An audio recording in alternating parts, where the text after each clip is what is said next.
All right. What's going on, everybody? Welcome back to another of the Coffee and Cigars Thursday Night Hang live stream. How's it going? I'm Jay, your host. Welcome back to the show. We're here again. This time we're back in a new location, well, a different location. Today we're in the new shop that I've been working on. I thought we'd do it here. It's a little bit chilly tonight, so I thought that, you know what, instead of being in the garage where I'm going to burn the midnight oil, why don't I go here and do it this way? So what's going on? Hope you're doing well. We're here today. We've got the Ferio Tego Summa that was gifted to me by George Brightman over the weekend. And so those of you who weren't able to join us, we had our gathering on Sunday at Capital Cigar and Tobacco. Sunday afternoon and Sunday evening. It was a really nice time. We were there for about 6 hours. Had a great time with everyone. Mom came down from New York. Rusty came down from New Jersey. And the crew came from Baltimore and everywhere around. It was a really great time. So if you were not able to join us, this time we're going to do it again, probably in the summertime. So come try to join us then. We'd love to have you. So yeah, so today we're here in the space and got some coffee. Today I got the House Nation coffee that I have, and we're gonna brew it in this Bonavita brewer, right? So we've got our Bonavita. I've got 24 grams of coffee already pre-ground. We're gonna take, and the Bonavita is a really nice home brewer. This is the older model. There's a newer model that has come out over the last couple of years since this came out, and this one is really nice because the key thing with any kind of brewer is, will it get to the right temperature? And that's the most nice thing that you have. And we're here finally, but it's not like it's going to happen all the time. Just it's still kind of in need of work. But the nice thing about this, it does get to the right temperature, which is the most important part of any kind of brewing. You want to have a brewer that can reach the right temperature, about 200 degrees or just under 200 degrees. And this one has a feature where it'll brew, and then I think it'll slow down, and then it'll continue on to get better bloom and stuff like that. George is with us. What's going on, George, man? How are you? How are things out there? I know you're braving the cold. Brian's with us. What's going on, Brian? How are you, man? Good to see you. So it comes in a little basket, those Melita style baskets. We're going to take our Melita filter and fold that over and fit that in. The nice thing about this, it is an 8-cup brewer, right? So 8 cups. I only put like 2 cups of water in. This will brew down to 2 to 12 ounces. So each cup's about 6 ounces, right? So 6 times 8 is 40, whatever, 48, 42, whatever it is. And put the filter in the holder. Add our coffee, right? So the coffee's all in there nice. And then that just goes in here. It actually nests in pots. You have to put that together like that, otherwise it won't work. And then from there, just simple, it's already got water in it, so we turn it on, and it will now drop water here into this thermal block, which will heat it up. And what happens is there's a tube inside this machine where the water goes down, hits the thermal block, and basically will start to flash boil after it heats up. You can kind of hear it kind of boiling, and it's going to start to push the water. It's already pushing it in there, right? You can already kind of see it pushing the water in here. So it boils really fast, and just the force of the boiling from the thermal block pushes it up the stem and out this way and down. Really, like, this is kind of like old technology that came out like maybe like in the 80s, and it's just kind of been there, and they've found a way to manage it so that it will get the right temperature. And it just kind of does its thing. It's really super simple, super easy to use. Like, it's a nice way to work with it.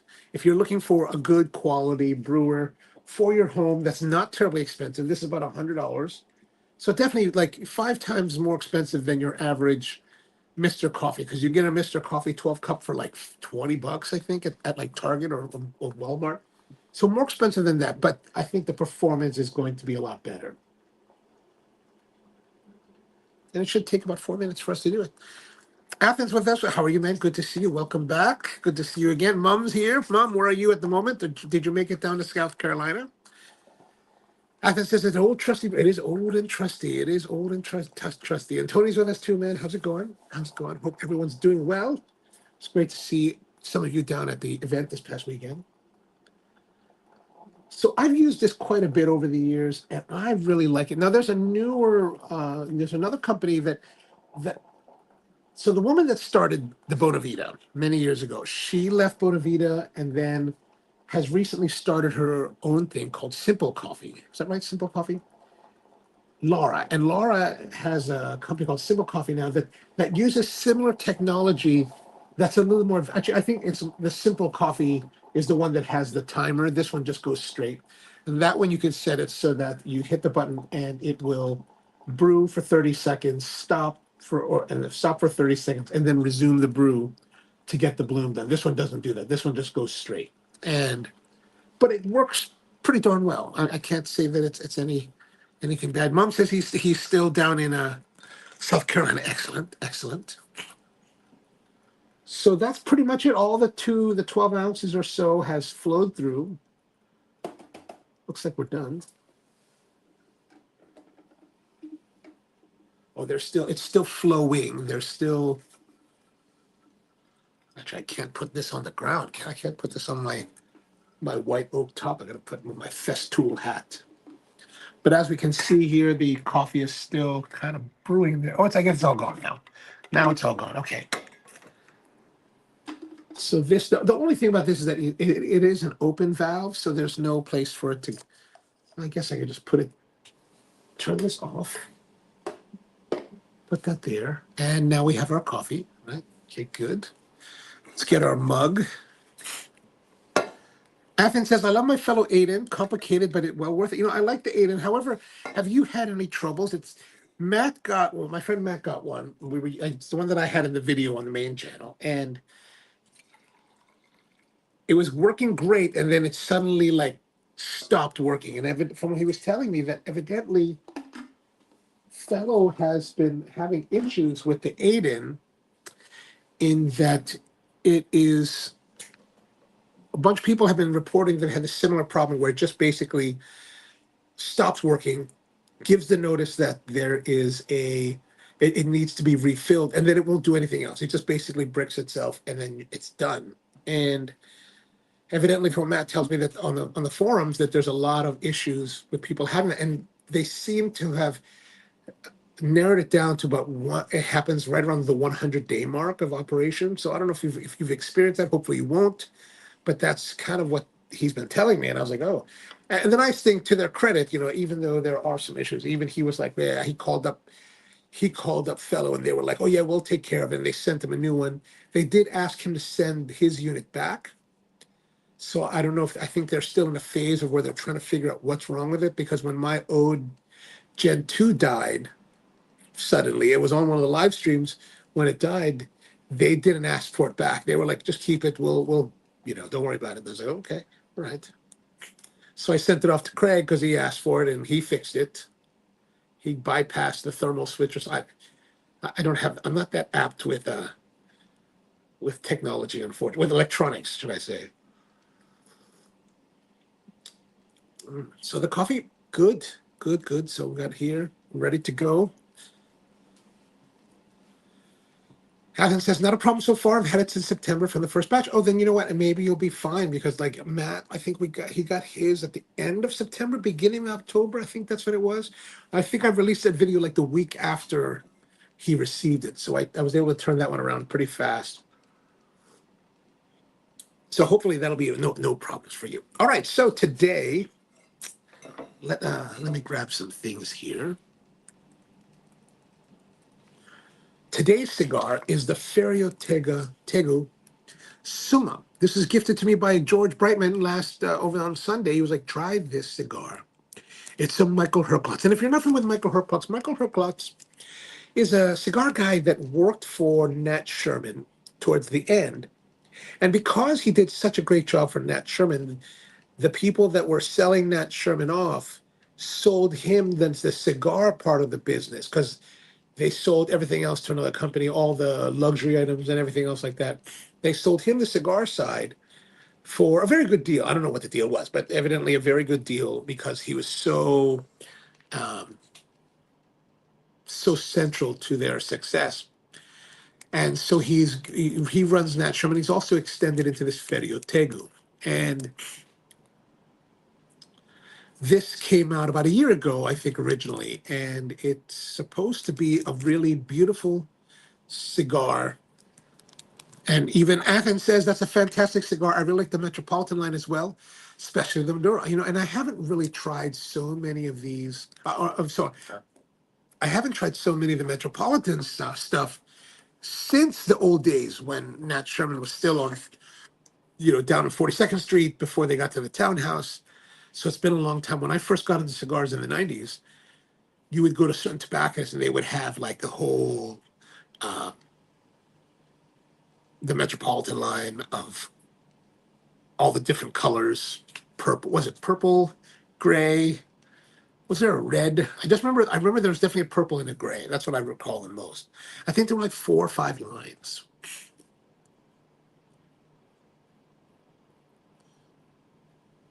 Tony says, didn't Tony of Cigar was it Tony that handed it out?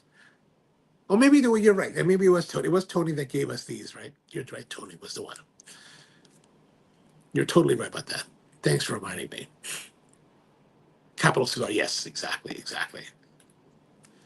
So what do we know about this? This is their torpedo shape. What does it say here? This says, yeah, the torpedo, as you can see, because of the tapered shape here. I still don't really know, like these are torpedoes, right? When I was younger in cigars in the 90s, torpedoes were kind of different. They were more trumpet shaped. This to me always is more like bellicoso. Although I think the bellicoso has not a sharper, but a more abrupt point, right? Either way, I like this. But if you guys remember, those of you who maybe smoked for a while, if you remember back in the old days, Romeo Julieta used to make this line of vintage cigars. I think it was the vintage number 6, very big trumpet shape. And even La Gloria Cubana had a trumpet style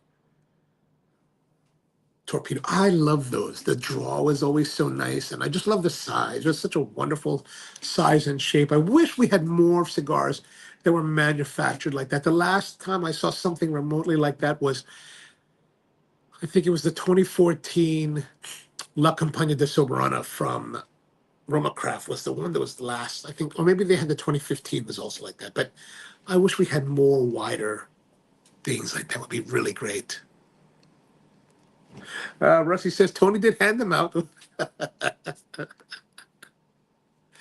And Atkins says, I believe the blends remain the same. The current owner used to be the manager of Nat Sherman, if I'm not. Yes, you're right. Michael Herklotz was the manager at Nat Sherman towards the end. And that's how he was able to get the. This is what George was telling me over the weekend. I was like, oh, okay, this is excellent. So, what is the Summa? The Summa is, they come in 4 different sizes, right? And this one, the torpedo, the MSRP is right around $20. So it should be quite 6.25 by 52 ring gauge. Oh, there's George's with us. Tony shared the FT Summa. I got a few other smokes for future shows. Oh, okay, great. Sorry, Tony, don't mean to. So it's created. So this cigar is made for Michael Herklotz at the Quesadas family at their Tabacos de Exportación in the Dominican Republic. Right, it uses Ecuadorian Corojo wrapper with Ecuadorian Sumatra binder, which I guess is where they get the Summa, and then fillers that are both from the DR and Nicaragua. So it should be quite an interesting. Ooh, there's a little bit of sweetness, kind of like a sweet hay, sweet barnyard. Very interesting. Now, I don't know about the band, right? The band, George Brightman probably knows what this means. I didn't get to look at, what is the meaning of the band? The man battling the multi-headed snake.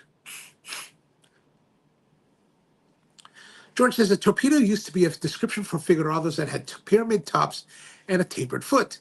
Difference between a bellicoso and a pyramid is that bellies are shorter and blunter tip. Yeah, okay, gotcha. Well, pyramid is taller. Okay, that makes sense. This is definitely like more that like Monte Cristo #2 type of torpedo. Remember that? What did they call that type of, like the old vintage #6 from Romeo and Juliet, the ones that are really wide? What did they have a particular name for those? I always knew them as torpedoes. I don't know if there was really an actual proper name for them.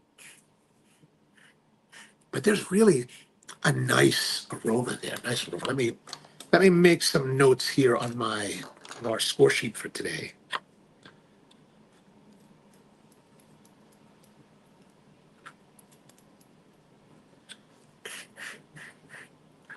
I think the fragrance is really pretty. Very good, pretty.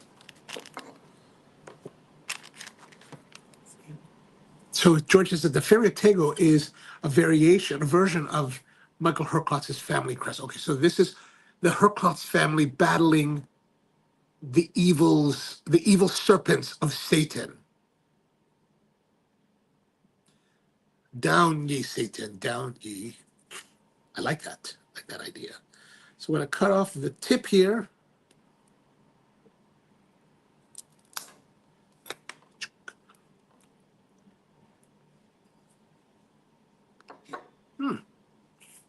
Some of that sweetness carries through with the cold draw. It's kind of nice. I'm going to have to say 875 for this.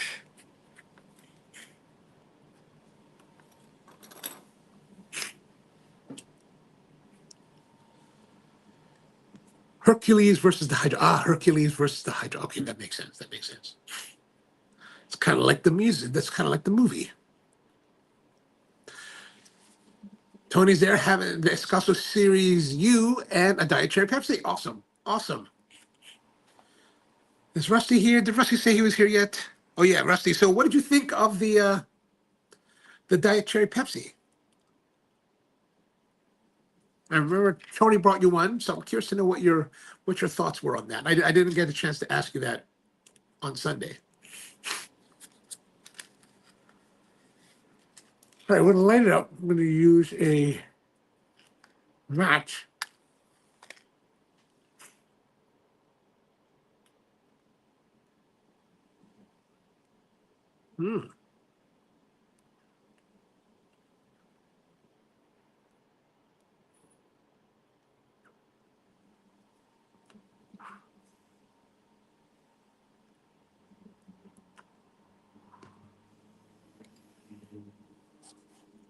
So that first puff, some nice notes.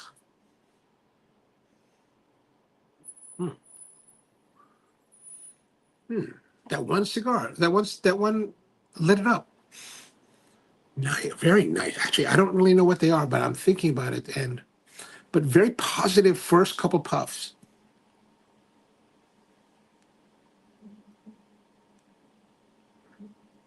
Maybe a little bit of cedar.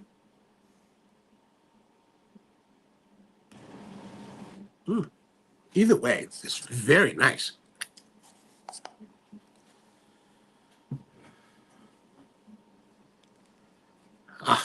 George is totally not surprised that Tony has the Diet Cherry Pepsi.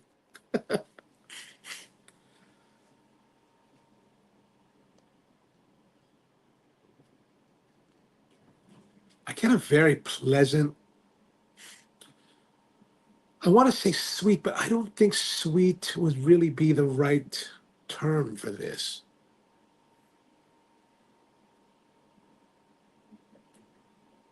It is very nice. Man, that's nice. Well balanced. Nice complexity to it.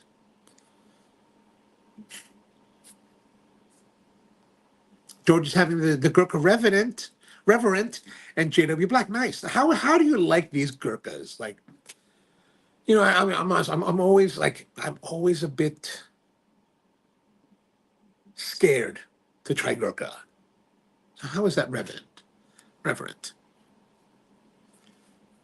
George says, I think the word for them is, so far, it is definitely very tasty.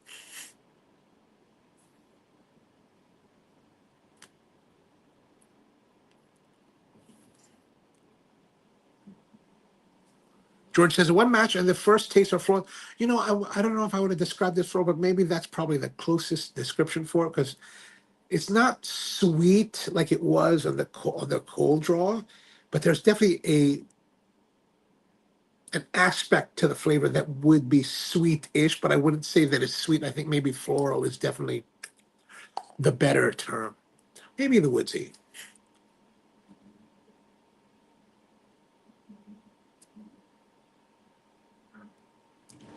Now, maybe I'm puffing on it a little bit too hard. It's starting to pull a little bit down this way. But it is starting off extremely well.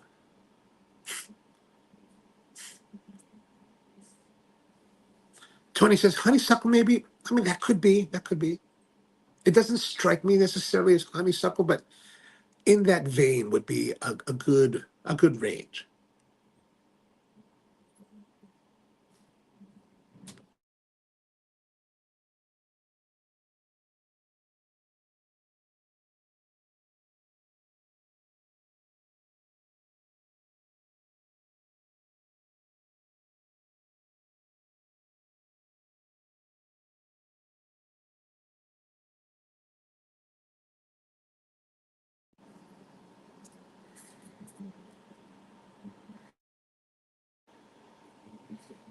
Are we back? Okay, good. Sorry, someone was trying to call. And sometimes it's difficult.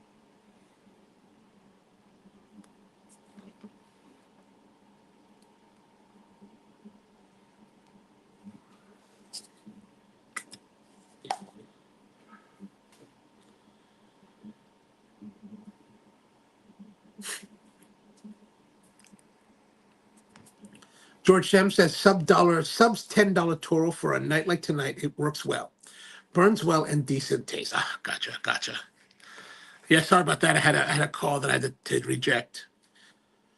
George says, nice way of saying it's a dog walker.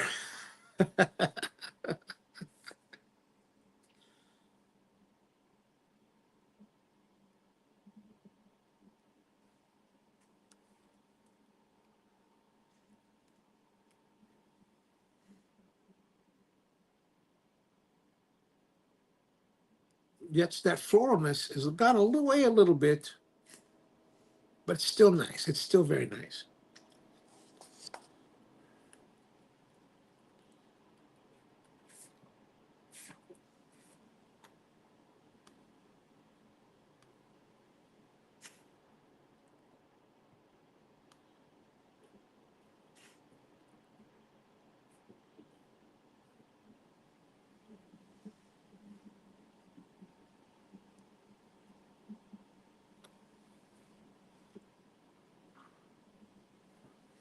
George says, by the way, guys, I want to say thanks to all of you for joining me at Capitol. Great to Yes, it was totally a great time. Really great time. So those who may be watching that were not able to join us over the weekend, we're going to probably do it again, maybe in the summertime. So if you can join us then, it'll be wonderful to have you. Wonderful to have you. I had a real nice time. We had a bunch of cigars. We had some libations. Had some beautiful baked goods by George, and Rusty made some charcuterie. Well, I guess more of a charcuterie bowl, where it's basically some sausage, some pickles, some gherkins, and some cheeses. So delicious stuff, and some dip. Really nice time, man. Really nice time.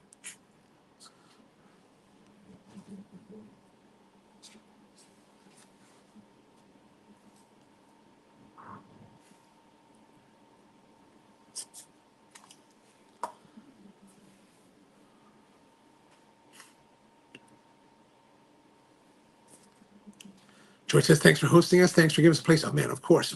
Always glad that you're here, man. Always appreciate you guys being here.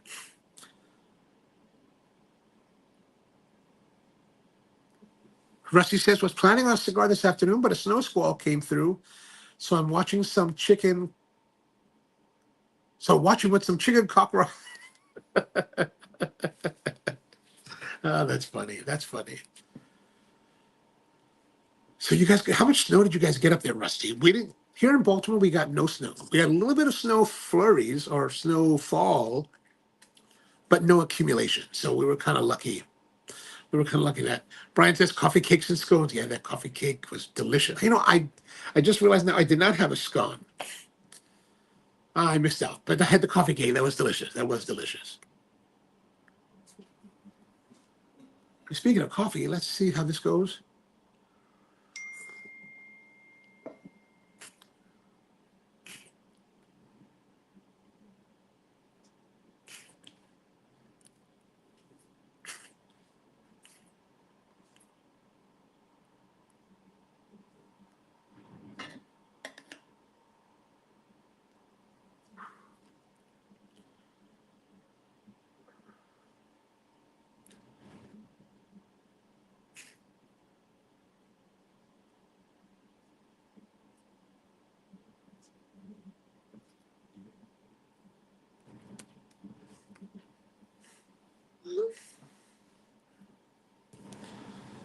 George had zero accumulation down in DC. That's good. Well, it's interesting. I think there was quite a bit of accumulation down in Ocean City on the Eastern Shore.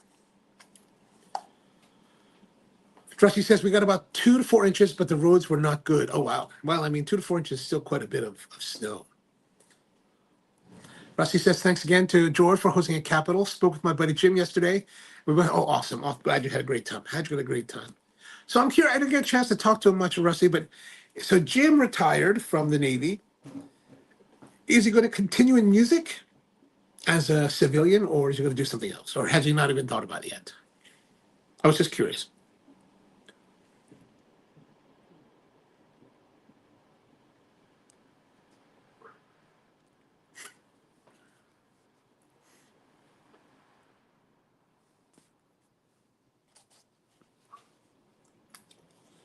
I got to say, this is very good. Maybe even excellent. It's really a beautiful blend. It's not, like, again, when it comes to these cigars that are really nice,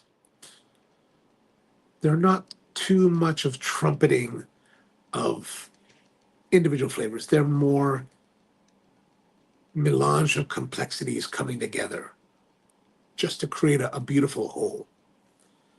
Tony says Ocean City got 5+ inches. Wow, that's crazy. I'm really glad we didn't get any snow. Like, I really was not looking forward to snow. I had to go out to Colombia today, so I'm glad we didn't get snow.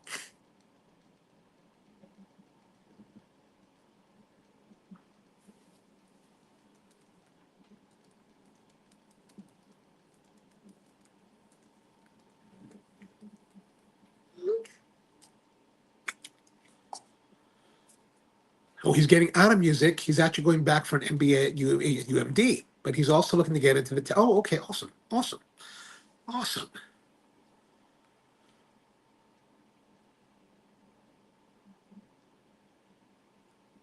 And George says that Virginia Beach got a foot of snow. Good Lord, a foot of snow in Virginia Beach. Wow, that's amazing. George says joining the workforce down here in DC after the Big Orange has been firing. Oh, after the Big Orange has been firing the workforce en masse, so the competition will be fierce. Well, yeah. Everybody's getting fired now. Everybody's getting fired. What's going to happen when there's no government workers to do services? Then there will be nothing.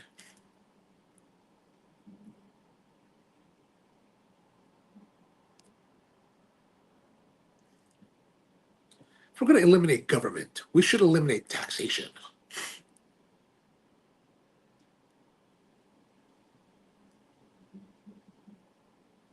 So coming along very nicely, like, yeah, this is really great. This is very good. This is excellent. I would say this is excellent. Now it's really getting beautiful. Miguel's with us. What's going on, Miguel? How are you doing? Good to see you. How are things out west? Hope things are well. And getting any snow? We got some snow. Well, some areas of New Jersey. So Baltimore, DC got no snow. Everywhere around us got snow. Above, to the east, to the south, but right here, no snow. Thank God. Thank you. Thank you, Jesus. Thank you, sweet baby Jesus. George says that Virginia Beach doesn't know how to handle 3 inches, let alone a foot of snow. I can't imagine they would understand how to do three. Yeah, it's just like when you hear the stories about like the Carolinas getting like a half inch of snow. They're like totally paralyzed. You're like, oh. But we can make fun of them because we get 4 or 5 inches. We can handle it. We can do all right. But we shut down. But 12 inches in Buffalo, they're just like, shh, ain't no school going out for 12 inches. How about Miguel, where you are? Do you guys get a lot of? You don't get much. The Pacific Northwest doesn't get much snow, right? I don't recall it ever getting much snow out there.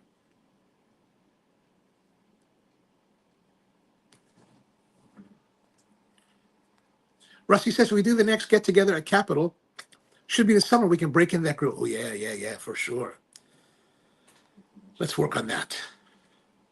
And Brian said it was great to see Bryant in person. Yeah, yeah, for sure. Miguel says weather here is cold, but we don't know the definition. Yeah, today I'm in this space because it's pretty cold today, and even though George Shem is out in the cold itself, I would have been in the garage with the heater. I was just like, oh, I don't feel like doing it today. I didn't even work in the garage. I brought everything into the house. Like I was doing some finishing on this one table that I'm just finishing up, and I was working on some plotting out these mortise and tenons. I just brought it all inside the house because I was like, I don't feel like being in the cold anymore. Had enough.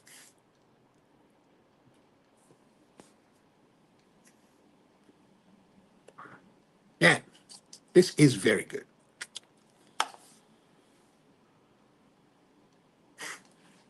Whew.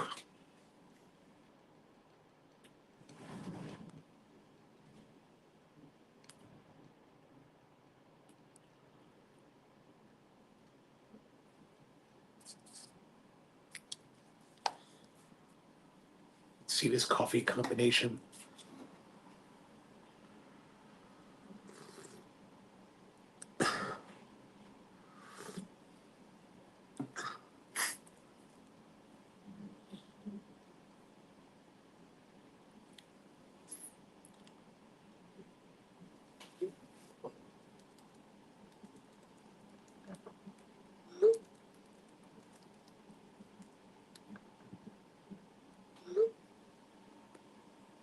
So it's getting long.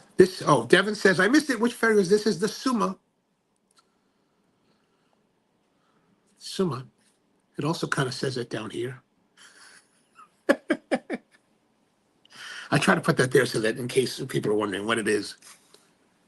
But no problem. How was the weekend? Good smoke. It was a great time, man. We missed you. We wish you could have flown up from Florida to come join us, but we understand. We understand. Miguel says we had snow at the beginning of February and we don't have the equipment to handle. Yeah. The Northwest, you guys don't have much in the snow, so I can imagine you don't have the equipment for it. Brian says feels like 6 degrees here in Towson. Tried to have a cigar at Elks, but couldn't get. Yeah, man, it's pretty cold. Don't know how George is handling it out there on the deck. George says having mom in real life was the king, the icing on the cake, no doubt. Absolutely, absolutely. Always great to have him around. Always great. George says that I've been trying to warm up on the patio so I can go out there and fire up while I sip some. Oh man.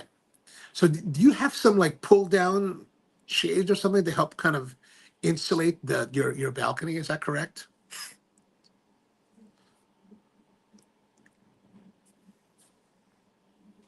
Devin says we have some wonderful smokes, really beautiful stuff.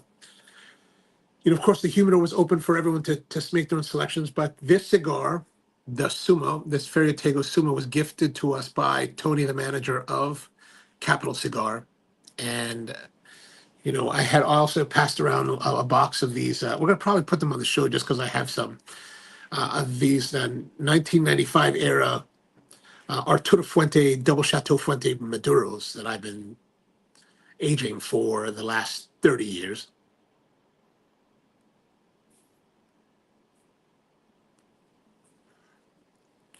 Brian says maybe Craig can hang on to some. Oh, if Craig can come down from Ottawa, that'd be great.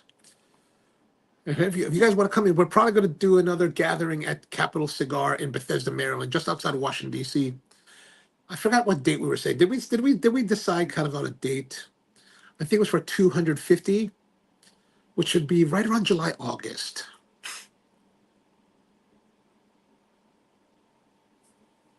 George says yes, it's windowed, but screens only on two sides. Oh yeah, yeah, that can be chilly. Tony says that Dakota would be having Stephen Major there. Ooh, yeah, that would be something. That would be excellent. We get everybody out here. That'd be great. George says, great to finally meet Mom. Outside tonight is a test of endurance. Oh man, I can totally see that. Ella's with us. What's going on, Ella? How are you? How are things? Are you having a cigar? Let us know if you are having a cigar. We'd love to hear what you're smoking and what you're enjoying libation-wise with your cigar. Mom's with us says that I'm glad I got to meet everyone. Really, really felt like family. Yeah, man, totally, totally. So great. So great. So glad you guys could come down. And thank you. Tell your wife thank you for letting you escape the family time. Devin says, "How about next time in Cuba?" Oh, that would be tempting. I don't know if we're going to get to. Although with things in the world today, I don't know if we go to Cuba, will we be allowed to return to the United States? I don't know. The coup de grace. All right, that was good, excellent. And Steven's with us finally from Phoenix. How's it going, man? How you doing? How was your weekend? You're gonna have to come join us next time.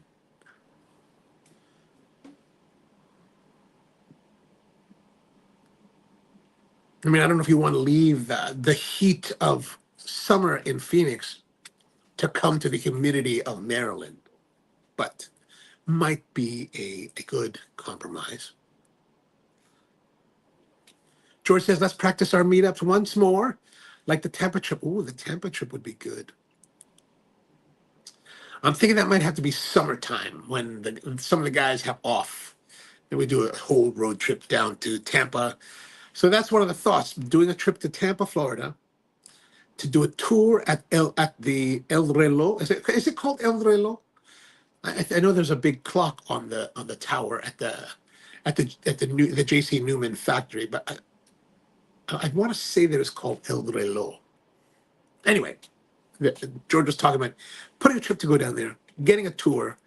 They renovated it. So the last time I was there in Tampa was in 2019, and I called up the Fuente rep that we've known for many, many years. Tony knows him too.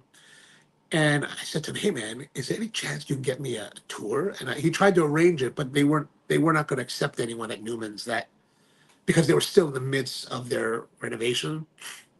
But I was like, I don't care if there's renovating. I'm just gonna go check it out. But that was not able to happen. So now we might have the chance to go maybe this summer.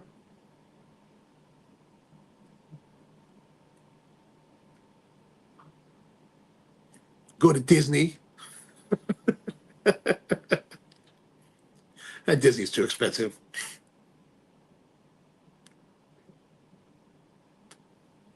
George says, Stephen, we were talking about you on Sunday. And Miguel says, I'm smoking a my father, Don Pepin Original Blend Toro. Oh, nice. And Four Roses single barrel, enjoying watch. Oh, awesome. Awesome. So glad that sounds good. I haven't had the Four Roses in a while, but that was always very nice.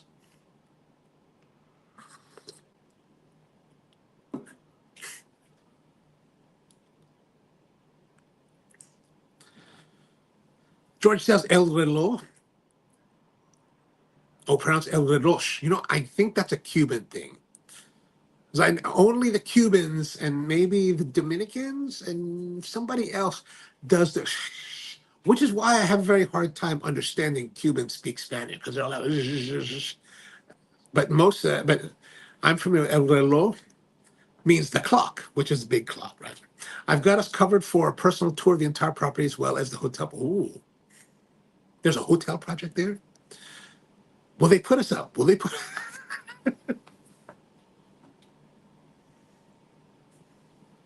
Yeah, the Cuban American. So every time I go, like, 'cause when I go in Miami and I'm down on Cayo Ocho, yeah, I have a hard time. I learned very Mexican Spanish, right? Very Mexican. So when I go to certain parts of the world that are Spanish speaking, I have a hard time. Like Miami, it's very shh. They slur a lot of the words.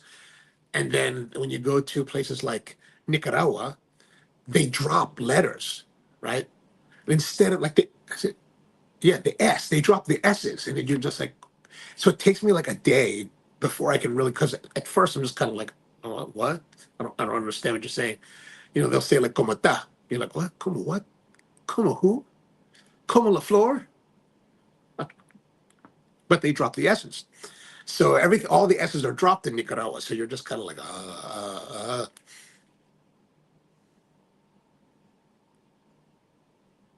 And then under Mexican Spanish, they used a lot of J sounds for double L's.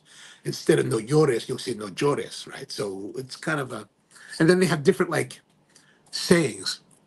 Like if you say someone that I like to eat conchas, in Mexico, they understand it's the pan dulce, the sweet bread. But if you tell an Argentinian that, you know, that I gusto comiendo las conchas,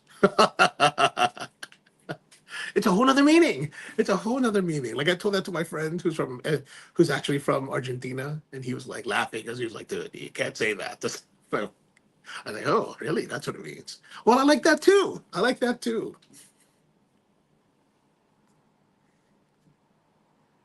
Athens says, I just fired up a Padron. Oh, look at this. I'm plowing through this cigar. I just fired up Padron 1964 Torpedo Maduro. Ooh, very nice. And some JD barrel proof rye to warm up. Oh, that sounds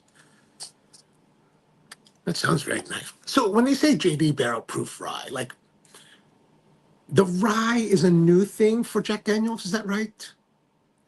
Like I remember when one of my good friends, he came to visit quite a few years ago actually from Mexico, Hector. He he likes whiskey, so I bought a bottle of the Gentleman Jack. I think it is the kind of like the nicely shaped bottle, and that was really good. But the rye is new, right? Rye is new for them. Mom says I went back Monday night and had another LFD. Oh, the LFD cabinet number 5. I had that. That was my first cigar that night on Sunday. What did I have? I had the LFD cabinet number 5. Then I had.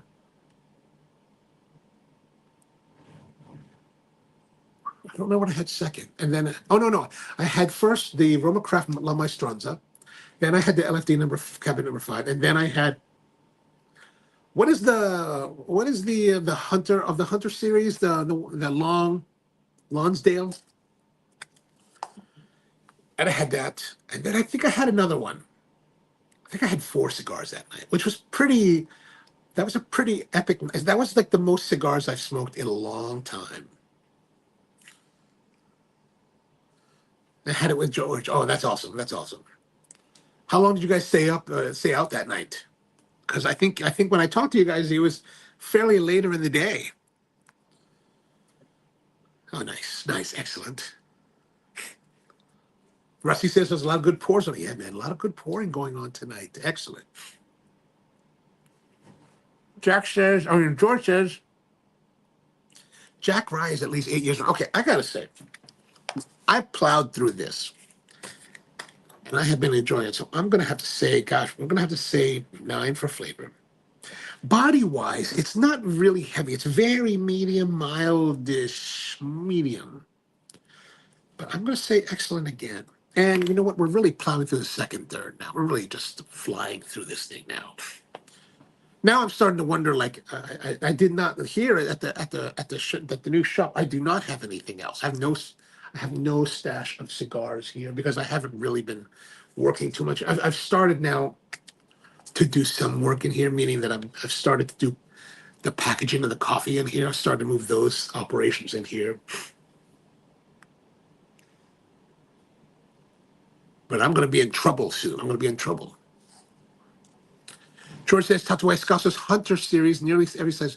I mean, I had a whole box of the Escassos N. Oh man, that was the little tiny Corona, very lovely cigar. Tony says that La Maestranza was, yeah, that La Maestranza, man, that was super good. I totally forgot to buy more cigars before I left. I was like, oh man, I should have bought some more. During the Roma Craft event. So Roma Craft is going to be coming out to Capital on the 15th of March, Thursday the 15th. And we're going to do the live stream from there on that Thursday. So as they announced, Sean Coleman is going to be there. He's like the main focus, but it turns out that Mike Rosales is also coming out. So Mike's going to be in town for that as well. So it should be a nice time. So if you want to come down, come down. If you remember last year's episode where Sean was there, we had a great time. It was a great time. Very casual, really enjoyable time, just hanging out, smoking cigars. I can smoke more than a lot of my Strunzas. George says that I think you're racing through the cigar because, I'm racing through because it's damn delicious. It is damn delicious. It's a reminder for everyone the 13th. Did I say 15th? I meant the 13th. 13th, not the 15th. Devin says, I haven't even started. I'm almost finished. Can you believe it? All right, thank you. Have a good night. No.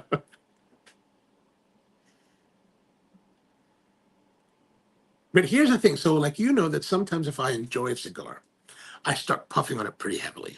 Well, I think I would say that based on the time that's stamped that it is, it says we're 45 minutes into tonight's show. And I'm almost, I'm more than halfway through this thing.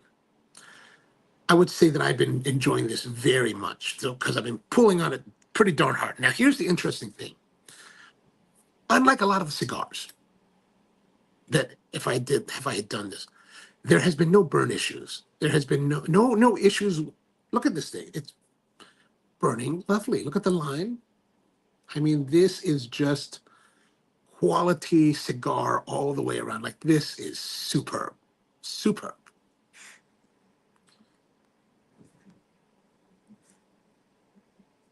George says that cigars on Sunday were definitely improved by the company. They were shot. It was. It was good guy, good group of people. Great group of people. Athens says the JD Rye Barrel Proof has been around for 6 years, I think. It was hard to find a couple years ago, but mostly available now. Okay, awesome. George says that Sean is so gracious and Mike is so relaxed and charming, but he doesn't do events very often. So awesome.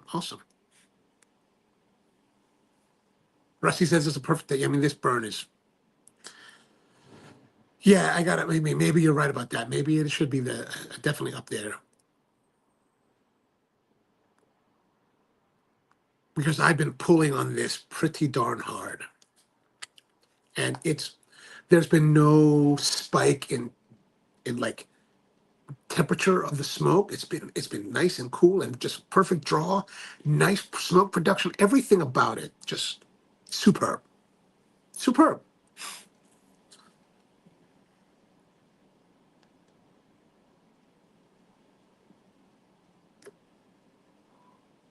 And I would say that probably, no, I want to say, I think it's been improving as it's gone. Like the first third, I was hesitant to say excellent, very good for sure, very, very good. Which is why I said nine. I was right on the edge. That's why I said 9. I think we're definitely pulling past that now.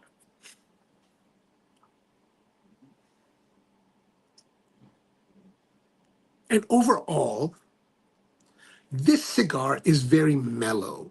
It's a mellow complexity. It's not like in your face. It's not, we talk about sometimes you have these flavors that are very pronounced and trumpeting. Da, da, da, da, da. This is very like symphonic, very much like beautiful movements, just very smooth and complex.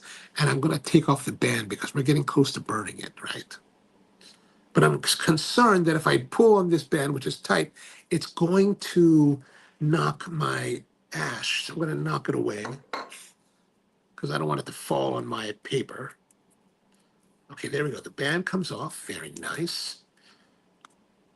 I'm just going to remove the band all the way. I'm removing both bands because you know what? I don't want to think about removing the band anymore.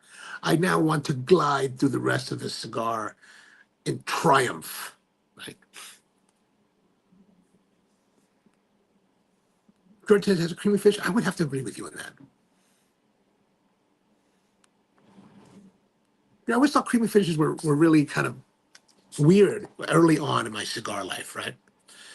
Because I remember when people used to describe cigars when I started smoking cigars as creamy. And I was like, creamy? What the hell is that? Creamy? Like milk? And I remember I finally one day had this cigar, the Cuesta Rey. Cuesta Rey came in a tubo, a glass tube. And man, I remember the first time I smoked that cigar, I was like, this is creamy. I was like, oh my God, that is really creamy, beautiful. Oddly enough, I only had it once, and I thought it was really amazing. It was so creamy. I bought a box. I've never smoked that box. Or maybe I smoked, maybe that was the one smoke cigar I smoked. I can't remember. Miguel says pyramid shaped ash. Kudos to the ones that no doubt, man. These guys at Quesada Family. Was it Quesada Family? Is that right? Let me double check that.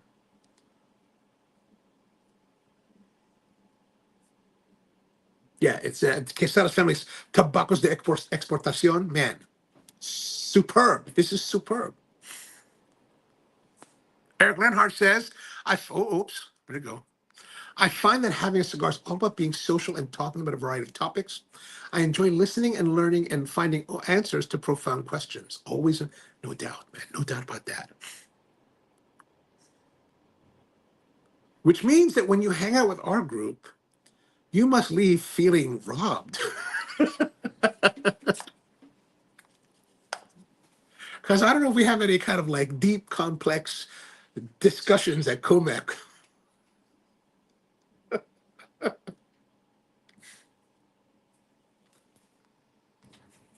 Rusty says, besides the passing of some great smokes, we should do a bourbon whiskey bottle exchange. Ooh, that's a good idea. I like that.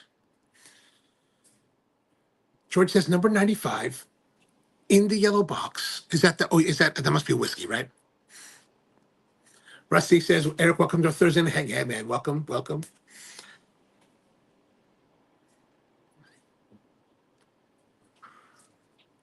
Eric says, speaking of questions, when is acceptable time to take down your Christmas decorations? Well, you're talking to a Filipino, so Filipinos don't really take down their Christmas decorations. Or actually, Filipinos start to put Christmas decorations at September.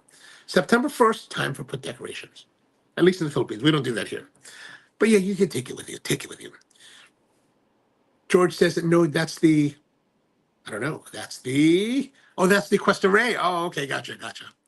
Oh, the number 95 was in the yellow box. Yes, okay, gotcha. February 18th. Am I missing something? I'm missing something.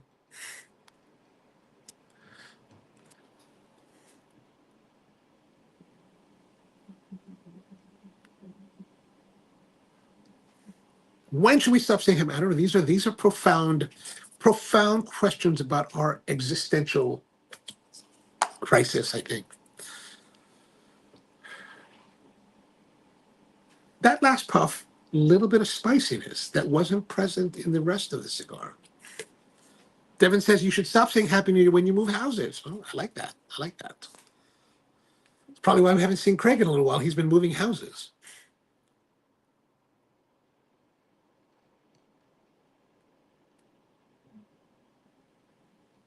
Brian says that February 18th is the latest day to take down Christmas decorations. Until what? So then my question is, until what date is it acceptable to burn your Christmas tree? My Christmas tree is outside, and I've been thinking about when should I burn it. Like last year, we burned it, and we what I want to do is now I want to set it up vertically, right? You want to set it up vertically so you get like epic flame. Like we laid them down and they didn't get much flame. I want like epic, like reach to the sky flame.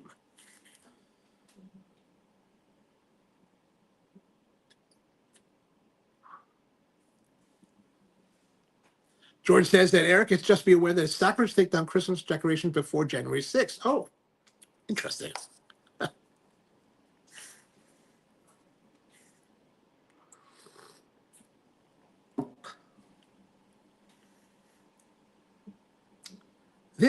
This smoke is getting a change. We've had some creamy, smooth sweetness. Now we're getting a little bit of spiciness has just happened in the last few puffs.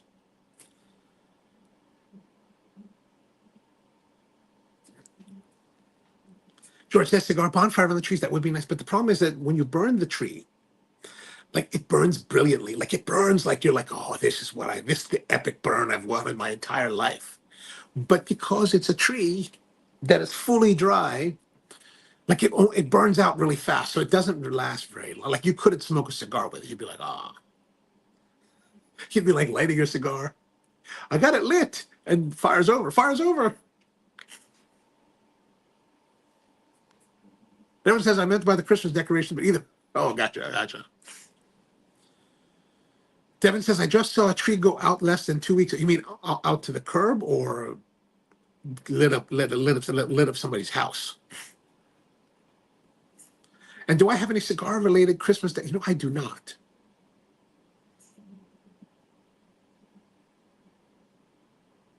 I do have a cigar related tie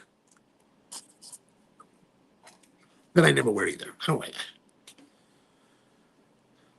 Those ties, the cigar ties that I have are very 90s. That like sheen on those 90s era, 90s era ties, and that kind of like subliminal dyed, the dye sublimation type of printing. The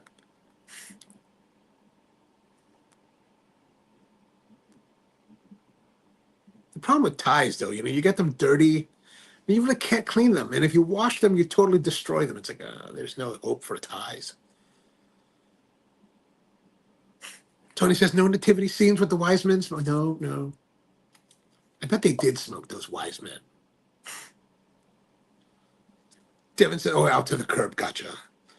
People should just burn them. It's just so epic when you burn the tree. Like, it's just so epic. The Tannenbaum burns. It's my favorite Christmas treat.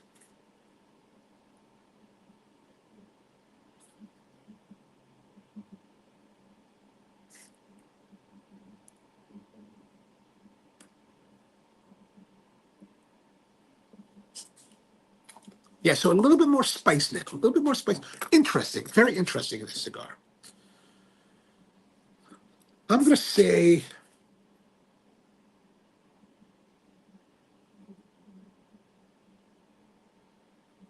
All right, I'm going to say 9 for the body and 9.5 for the flavor for the second.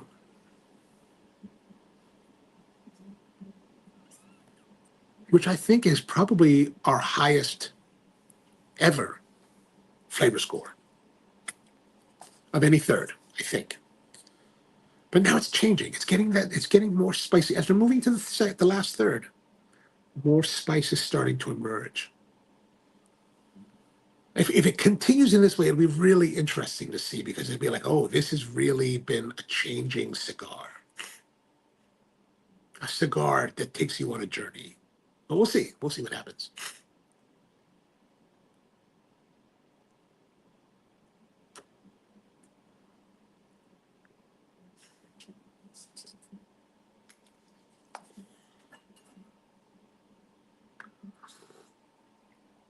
But definitely the first part of that second third, throughout most of the second third, brilliant. Just superb. Superb. And now we're changing again. So you guys seen any movies lately? I was thinking last night, oh, maybe I'll go watch that new Captain America. I just realized that Captain America was out. And then I was like looking at the show times. Like I usually will go at night. And then I was like, oh man, 10:20 showing at the theater. And the problem with going to movies nowadays, you go there at the 10:20 showing, and it's like good 20 minutes of videos of like commercials. You're like, what the hell? Commercials and then previews. You're like, man, I just want to get the movie going, man. It's a 2-hour movie. Just begin. God, so terrible. But I didn't go because I was like, I don't feel like going. Because I was like, I don't feel like leaving. But I don't know if people don't like the new Captain America or if they do like it. I haven't really been able to understand that. Like, I've seen some clips about, about Captain America like giving this speech, and I'm just like, does that mean people don't like it? Or is he addressing the people in the movie, or is he addressing the audience in real life? Eric wants to know, is Die Hard a Christmas movie? I think it might be.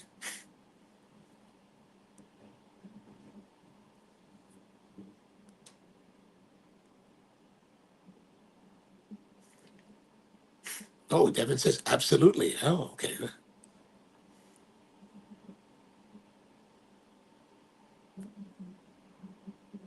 As they say, it's not Christmas until Hans Gruber falls from Nakatomi Tower. Which, if you go to Century City in Los Angeles, you can actually see the original Nakatomi Tower. It's still there. It did not blow up.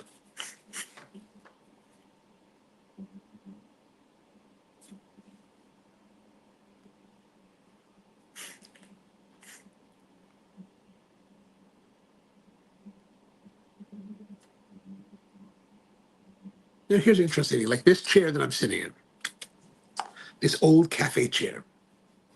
After an hour now, it's a little uncomfortable, which is kind of by design. I didn't want to have chairs that were too comfortable for too long because, we want you to enjoy your coffee, but we also want you to leave.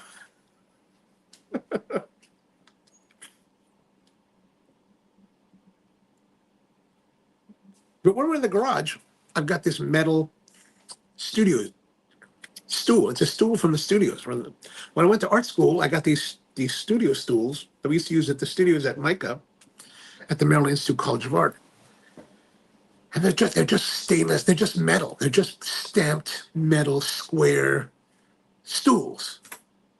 Man, I could sit there the whole night. Like all these live streams, I've sat there in the garage and never did my butt hurt. Now my butt's a little bit sore.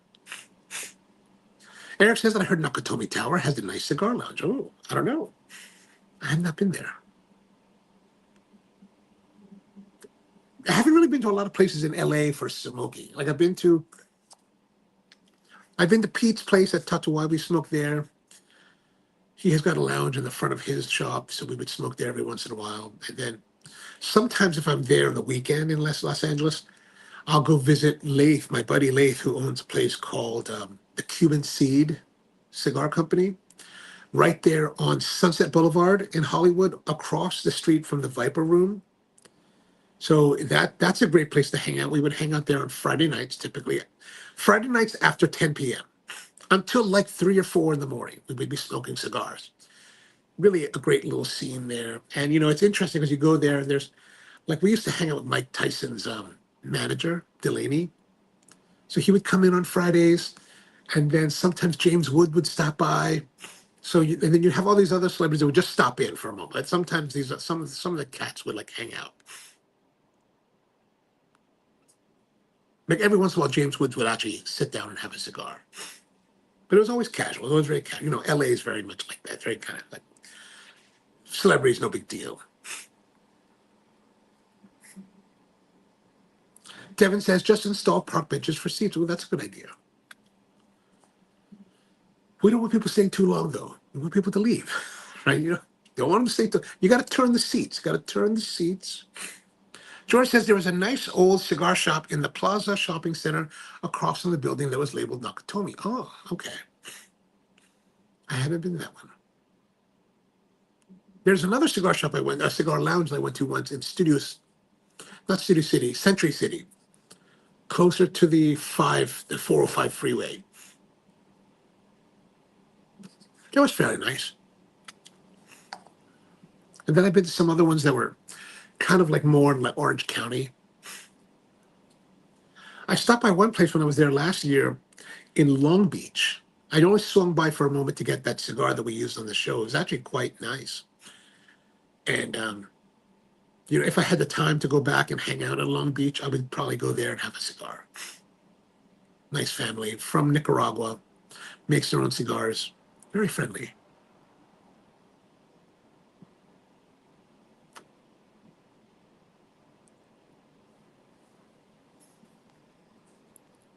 Athens says that, how many cigars do you usually smoke? There was a time. So I usually keep a running log of the cigars that I smoke, just because I was curious about it. I started doing this 10 years ago. So I've kept a log pretty much of all the cigars I smoked for the past 10 years. And I say that because I started in 2015. And I was like, well, in 2015, those years, man, we were smoking a lot. Like we smoked a lot. Like every day we were out at the cigar shop, having a cigar, hanging out, talking story and all this stuff. And I think those first couple of years, I was at like 500 cigars. That's more than more than one a day. It's craziness. And sometimes it would be 2 to 3 a night. Because I wouldn't smoke every night, probably like 4 or 5 nights out of the week. But that shop closed. When did that shop close, guys? 2019, I think it was, or maybe 2021. I think it was 2021. So when we used to go hang out at this place, we were always there. It was kind of our home base. So when that closed, that kind of changed a lot of how we hang out. And so my actual cigar smoking has been shrinking tremendously. Like what I smoked in 2024 was nowhere near what I'd smoked previously. And what I've smoked so far in 2025 is like infinitesimal to what I have smoked. Like I think only when we were at, I have to look at the list, but I think only when we were at Capital did I surpass 20 cigars for this year.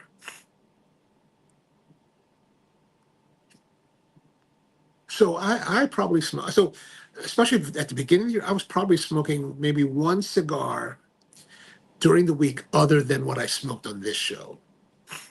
So for me, not too many. But the other guys, I know they're smoking, a good solid amount. George says, but it's gone now. Yeah, unfortunately, it's gone now. Oh, you mean the one that was across Nakatomi? Yeah, they always go away.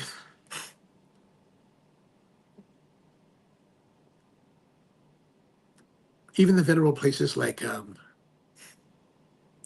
Nat Sherman's, they go away too.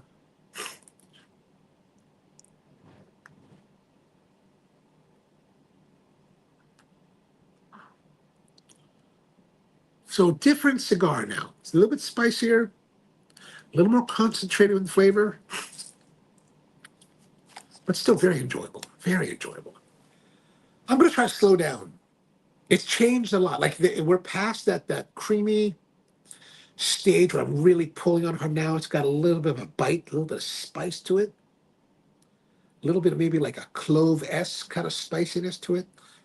So maybe that's telling me to slow down a little bit, take your time.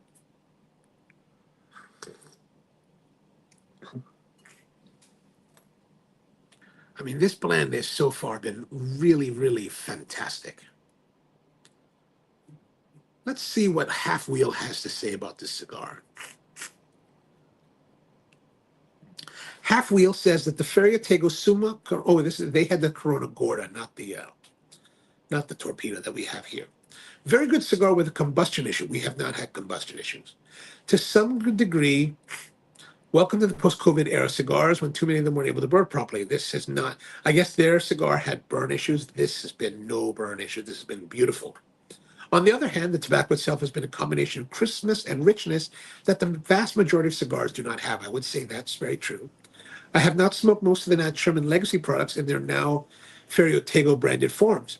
But this is a better tasting cigar than almost all of the Nat Sherman products I previously smoked, which I hope so. I would hope that this cigar, the Ferio Tego, that carries the Herklotz family crest, would be of stellar quality compared to the Nat Shermans. It only makes sense. If you're going to put your own family's crest on your cigar, you should make something that's going to be better than the rest of it.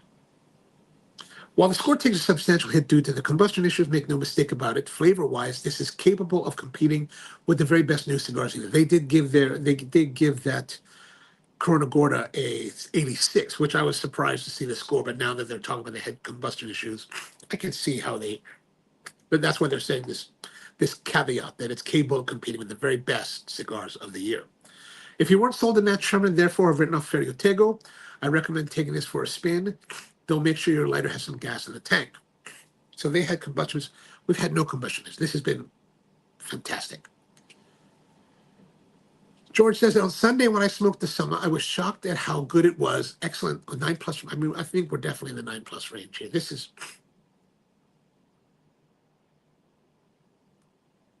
superb. Superb. Like it's definitely been a journey. Sometimes we've had cigars that are very kind of like very enjoyable, very complex, but in some respects relatively static, right? Static throughout, just beautiful complexity throughout the whole thing. So you're enjoying the same thing. Like sometimes you get these cigars that are consistent in flavor through the whole cigar, but you get bored. Other cigars, let's say, like for example, the Mayor from Meerfell, very consistent throughout the flavor performance and the experience is very consistent throughout the cigar, but it never gets boring. You never feel like you want more. You never feel it's always there. I think that my father's 20th anniversary was very similar in that respect. This cigar is very different in that Like the first third was good, very good, and then it got to this beautifully sublime, complex, nice complex with a lot of creaminess to the second degree, to the second third, and now into the third, we're getting this like interesting change into spiciness. This has become very dynamic, and I think that's while still being very interesting and still captivating your attention.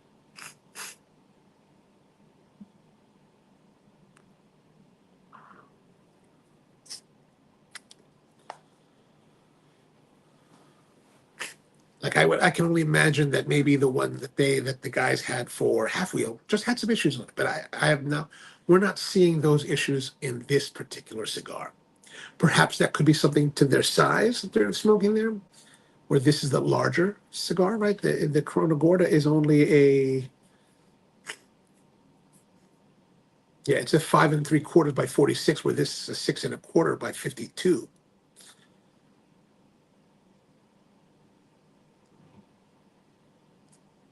Which I tend to like the more thicker Robusto Toro torpedo sizes, Bellicoso sizes.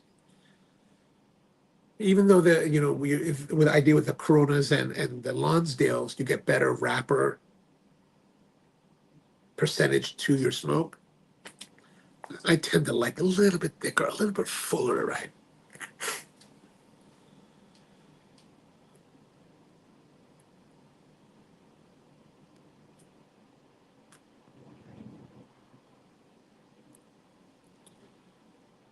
Oh, yeah, that is quite nice. So what's been going on in the world? Have you seen any? I haven't seen any, like, I haven't kept up on any shows or anything. I don't even know it's on the television or anything going on in the world at the moment. Like, I totally don't really pay attention to a lot of things. Rusty says the Tatuai Lancero recommended by Tony was fantastic. Oh, that must have been one of those, the Hunter series, I imagine, right? Because those were just lovely, just lovely.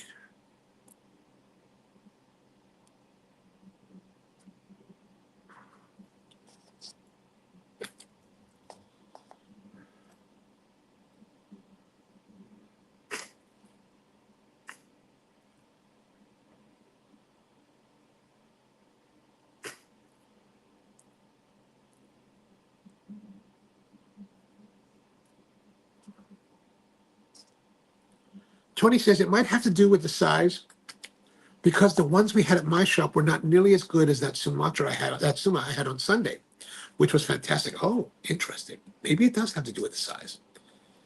Tony says also the Escassos E is brilliant. Oh yeah, I believe it. I believe it.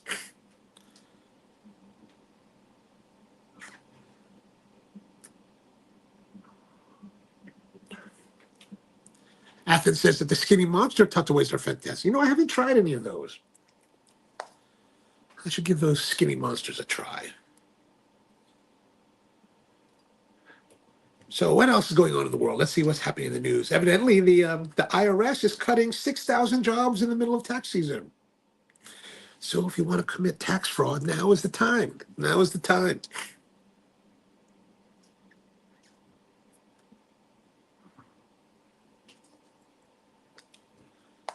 And evidently, the president has now attacked Zelensky and blames Ukraine for the war with Russia. So evidently, Ukraine is the reason that Russia has started war there.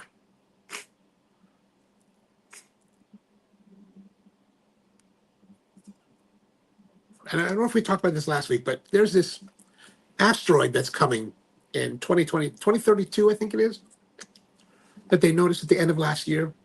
They can see it because it's actually heading away from us, right? It's heading away from the planet. So they can only watch it until June. And then after June, it's be too far away to track it or for us to see it. And we won't be able to see it again until I think June of 2028. So it'll be another 3 years before we can see it again. So we started out a few days ago.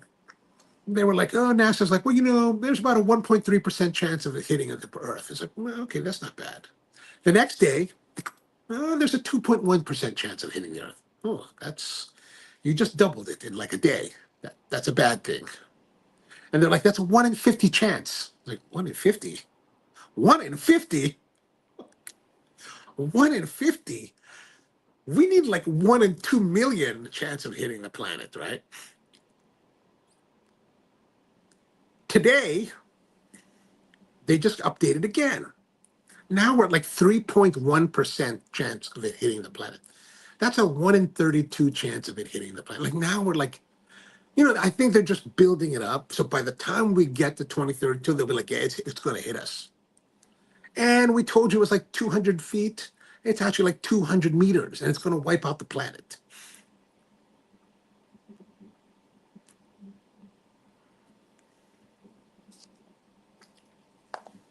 George says, to answer your earlier query, the show you should be streaming is Paradise on Hulu. Ooh, okay. I don't know what that's about, but I'll look it up. With this coffee together, very lovely.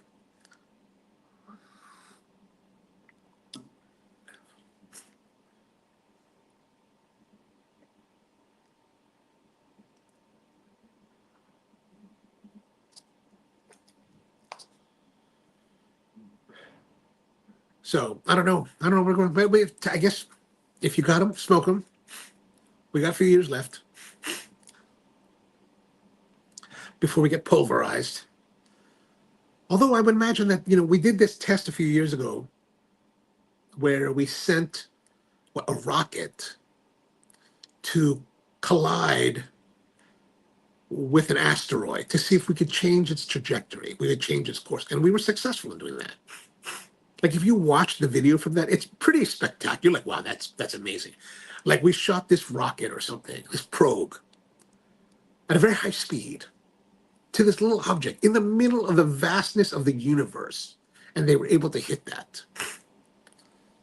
Like that's pretty impressive. Like imagine there's this thing out there spinning. Now, this thing was, I think, was orbiting another asteroid, like it's orbiting like this. But the whole thing that's orbiting is also moving across. It's moving, and then it's going across whatever elliptical pattern that it's going in the solar system. And they sent this probe from Earth, right, on this trajectory where maybe they made some corrections, but they're basically sending it so that by the time that it comes around here again, it's going to impact. It was like, wow, that's kind of crazy. Devin says, call it Elon Musk. It could be, could be. George says, we will need iced coffee or cold brew for our mechanic. No problem. We'll make sure we have that. Tony says that Paradise was an excellent show, but I think Silo was better. Oh, I'm not sure because I haven't watched much of Silo beyond the first 2 eps. I couldn't get it done. I'm not familiar with it. I'm going to have to look this up.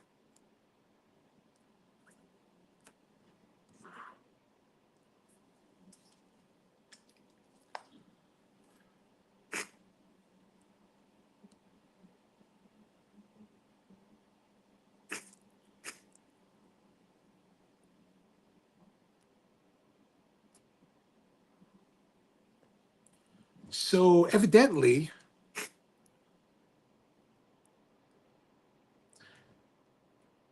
for the entire existence of the franchise, James Bond has been basically owned by the De Laurentiis family, right? I think that's right. And, sorry, not De Laurentiis, but the Broccoli family, Barbara Broccoli. And finally, they came up with a deal with Amazon MGM Studios to spend $8.5 billion to get the 007 franchise.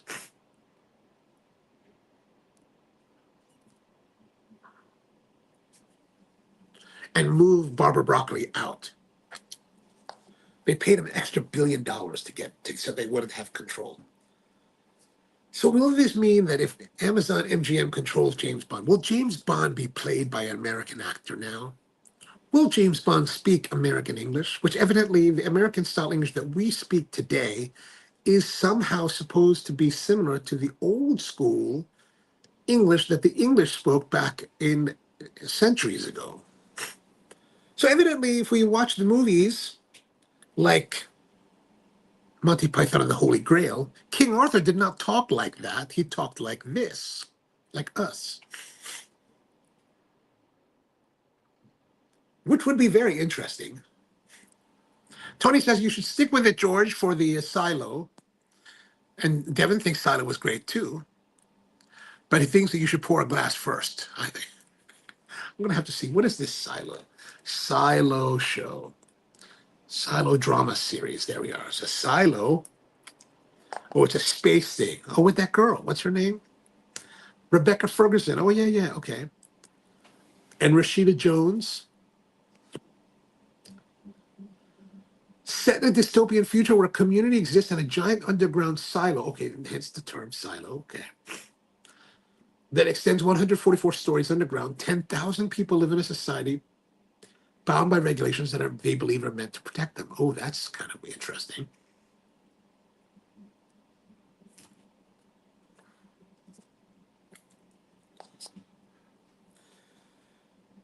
That scenario reminds me of another movie or a miniseries that came out quite a few years ago, maybe 10 years ago. And I forgot the name of it, but basically it was these people were on an intergenerational spaceship traveling to another part of the galaxy. And the first generation of people that were on this spacecraft have died off. And this is their offspring that runs it. But this is the offspring that will never make it to the destination. They're going to Alpha Centauri or something like that. So it's going to take them like 300 years. So they're the generation that's going to live, be born, live, and die on this spaceship. And there's a murder on board. And it's like, well, how did this murder happen? Where did this gun come from? And it turns out that the big twist of the whole series is that they never left the planet. They're on a simulation on the planet Earth to see if we could make it. So these people have been in this tube for no reason. I was like, wow, that is a serious mind screw right there. George says Amazon bought MGM, which includes the Bond film franchise, which is the series and the jewel in the crown of MGM. And the intent was always to gain control with Barbara Broccoli and her husband Wilson.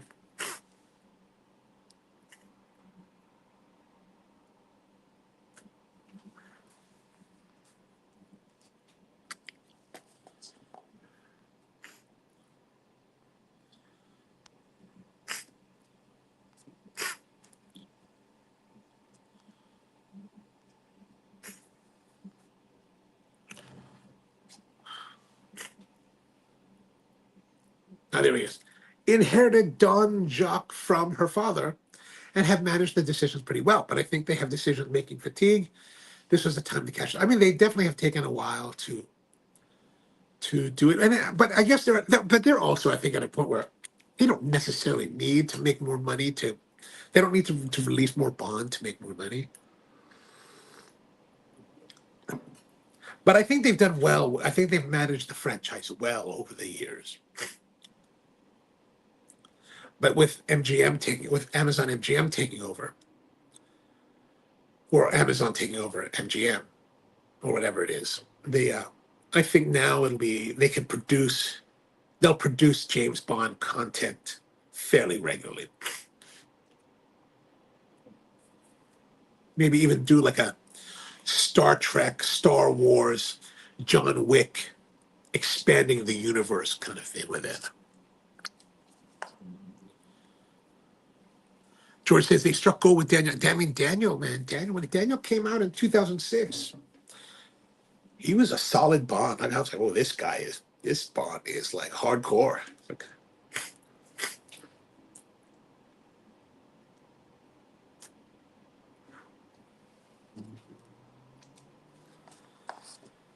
I don't know what you guys think. Like, Daniel Craig, better Bond than Sean Connery?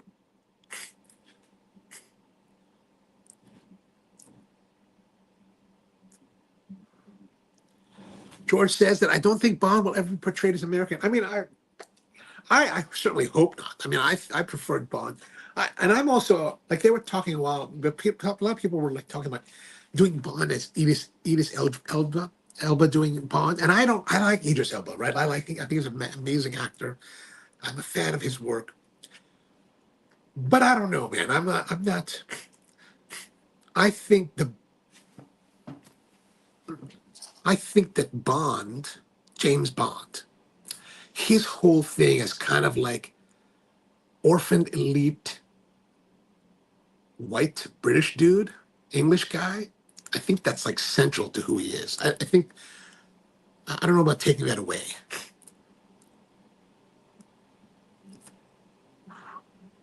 I like what they did in the last one with the new 007. Have a new 007, but not James Bond. I think that could be very interesting. George Shem says that Daniel Craig was number 2 behind Connery.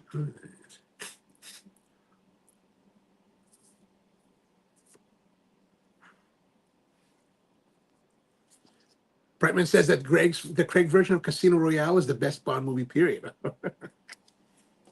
You like that better than Moonraker? I don't know, man. Moonraker was pretty awesome. Going into space with Jaws. Although my favorite Bond, I think, my favorite Bond is, not that I watch it a lot, but I think one of my favorite Bonds is Live and Let Die.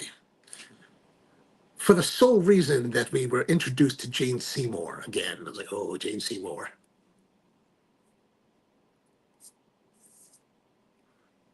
My big 1970s era crushes.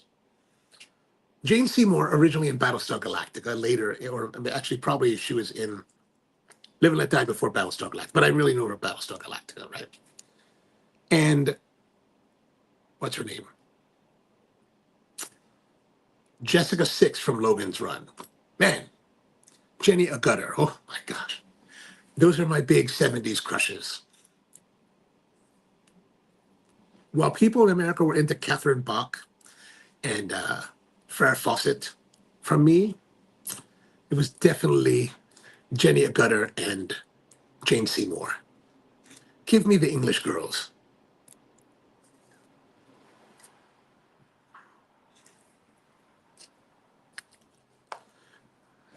George says, Moonraker's near the bottom of all Bond. Why so much hate, man? Moonraker was amazing. Space shuttles, like, like it's so unrealistic. Like they had a second space shuttle ready to go that he could chase after them. Like we couldn't do that in America. America's the greatest country in the world. We couldn't do that. Come on, man. It's a little bit much. George says, what I want for Amazon to order an animated series about Jane Bond. Oh, interesting. Interesting. George says that Yaphet Kotto as the villain is the only Bond film in NYC. Oh yeah, Yaphet Kotto. Yeah, but Live and Let Die, they did in New Orleans.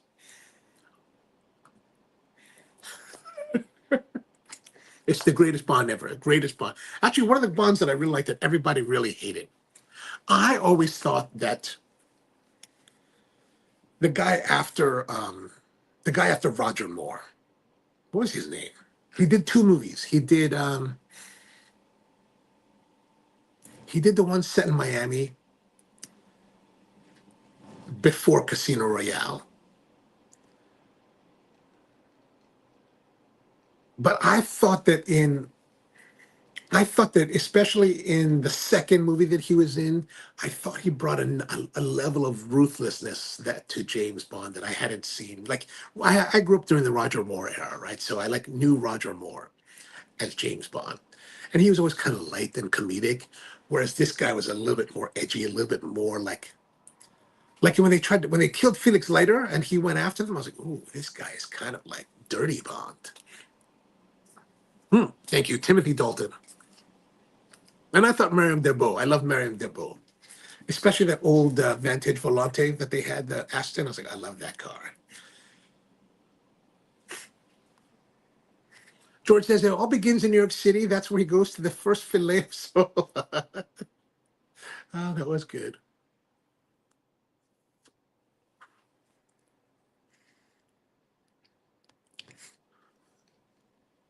Yeah, Timothy Dalton. I like Timothy Dalton. I know people did. I know people hated him. Like people really didn't like him at all.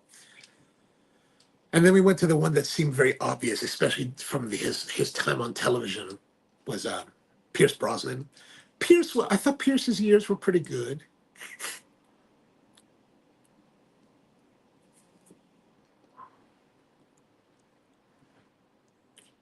Now, I don't recall now, I feel fuzzy in this, but in 2006, when Daniel Craig took over the role, was Desmond Llewellyn still Q, or had, I remember that there was the scene, it might have been under Brosnan, where Q said something about like getting out, that he was like on an elevator going down, or was he going down? And I think that was his last appearance, but I can't recall if that was actually under Pierce Brosnan or under Daniel Craig.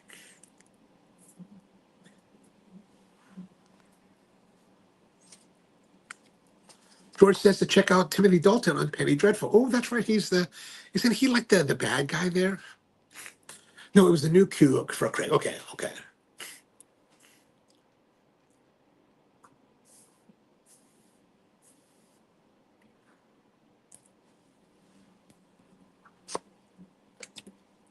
And during the Pierce Brosnan era, like, I don't know about all the BMW. It's like, let's go back to the Aston.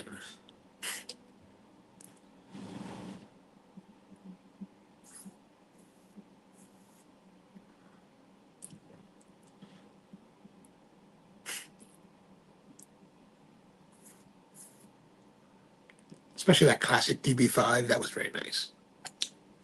One of my good friends owns a DB6. And for the longest time, he had it stored in. He had it at a car corral in London. I don't know if it's still there or not. I think he might have moved it to his home country. But we were there in 2014, and we went to go see it because he was having it restored at this Aston Martin specialist just near Heathrow. The guy's working on his DB6. He had a DB6 Mark II. The guy's working on a bunch of different stuff. There was a Vantage Volante there. There was also a DB5 that they were working on. But he was like, so my this friend of mine, he's well heeled. Myself, not well heeled. But I'm hanging out with him, right? So we're hanging out. We're at this place. We're checking out his DB6 and how progress is coming along. It's coming along swimmingly. And the guy is the owner of the place, very gracious, right? Very gracious. He says to me, he's like, if you're interested, we do have a DB2 available. I was like, oh. And he's like, well, they'll probably, I think it was when the DB2 had a solid rear axle instead of independent suspension. I think it was the last one that had solid rear axle. So he's like, it doesn't ride quite as nice, but it is quite a nice example. And I was like, well, it was a quite nice example, not example. I was like, oh. He's like, if you're interested, it's only $225. I was like, $225. I'll keep that in mind, thank you. I appreciate that you would think that I am of the means that could go out and buy a $250,000 car. I appreciate that. I thank you.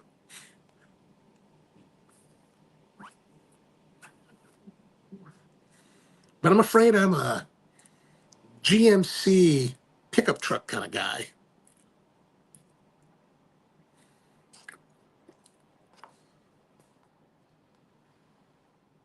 The new Q is Ben Wishaw.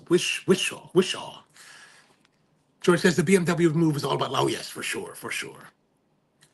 Yo Tio's Barbecue, what's going on, Yo Tio? Does that mean like Yo Tio, or does that mean like I uncle? Camacho Triple Maduro hit, or let's see what the guys have to say with that. I don't know. I have not had, well, I don't know. If the Camacho Triple Maduro is that new line of Camachos in the different colored bands, like I've only smoked the Ecuador, the blue label. And I remember quite a few years ago, I was hanging out with the guys from Cigars International. And they were like, hey man, have you tried this Ecuadorian Robusto from Camacho? I was like, no. And they're like, it's really great. Why don't you try some? So they gave me like half a box. They gave me a whole box, like about half full. Like, try it, see what you think. And I thought it was great. Like, I thought that was a fantastic smoke.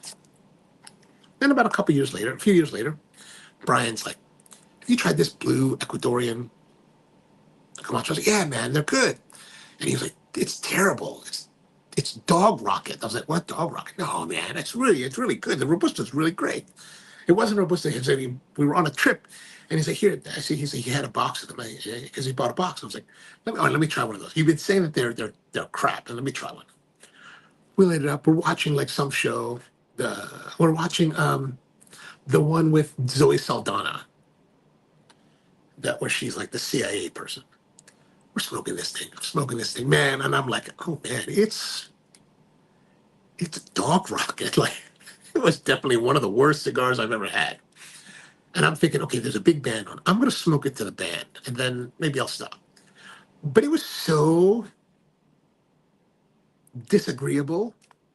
I didn't even make it to the band. I was like, oh, I can't anymore. I can't. Give me my revenge. I have to go back to that because this was just too much. George says, I actually got a ride in the Goldfinger ass. Ooh, that's awesome. Your tea. Oh, okay, gotcha. Understood. I got a few nephews and nieces. Nice. So do you run a barbecue joint? Is that what's going on there? Or is it just a passion, which is perfectly fine?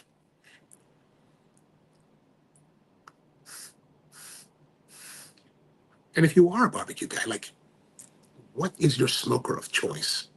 If you do smoking barbecue. Because if teal barbecue could be barbacoa, right?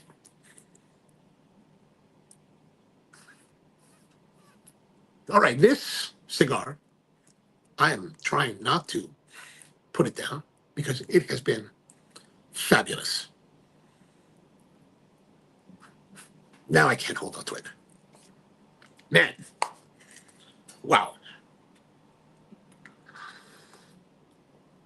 I've sucked that down. And I'm going to say our body has not changed. It's still very high quality. It's still excellent. I'm going to say 9.5 for the flavor, which is very, very high score. So let's see. We have 18 here.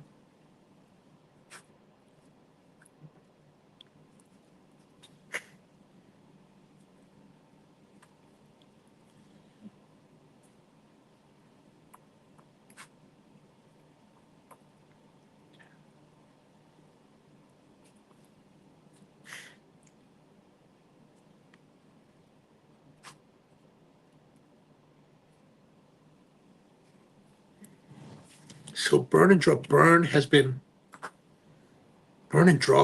wow, man. I mean,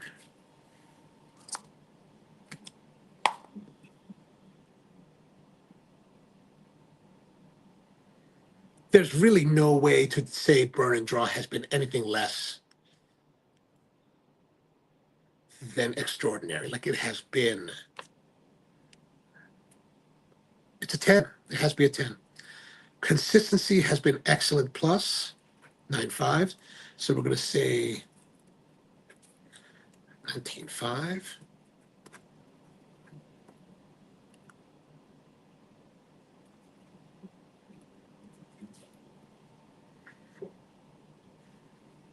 Overall, wow, man. I'm going to say, wow. And if we look at our scores, start with fragrance cold draw, the lowest score is 8.75. Then 9, 9, 9.5, 9.5, 9, 10, 9.5. I mean, gosh, maybe 9.25 has to be the right score for it. So 9.255. So that gives us a total score of 96.5. Wow, that is hell of a cigars. That's a hell of a score. George says maybe setting a new record tonight. We're going to find out. Yotio says a hobby that got better during the 2023. I got the Char Griller Grand Champ from Home Depot. Nice, excellent. Rusty said if he had if only had a short story. I wish I did. We could continue on, but we're not going to jump out right away. It's still smoldering here in the ashtray. Still enjoying the aroma. Okay, so we've got, this is the Ferio Tego Summa Torpedo. Today is 2/20/25. This is episode 229.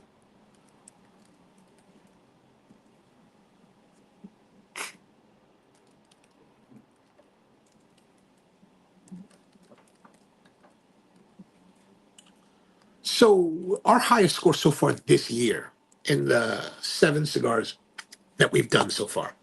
High score this year is 86.75. This is 96.5. So highest score this year. Wait until I tell him, like, well, you should definitely tell him this is superb. Highest score in 2023, which was the highest score, was the Mirfield Mare at 93.5. Highest score in 2024, which bested my very favorite Mirfield Mare, was the Don Pepin Garcia 20th anniversary in the Corojo 99 Oscuro Toro, 95. So 96.5 is the highest score we've ever given on this show, this series. Wow, that was stellar.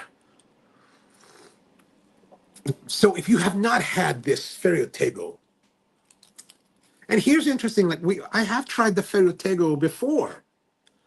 I'm pretty sure. Let me see here. I think it was 2023.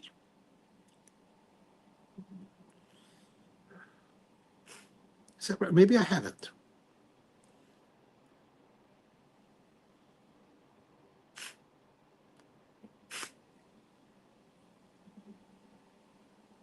I want to say that we've had it before, but maybe I'm not seeing it in our listings.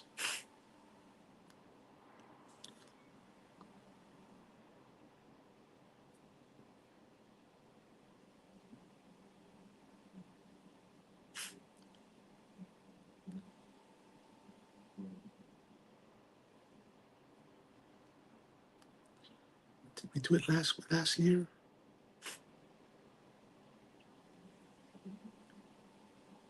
I had been thinking that we had done it before, but oh yeah. So here we are, Ferio Tego, up to, on December 18th, 24, last year.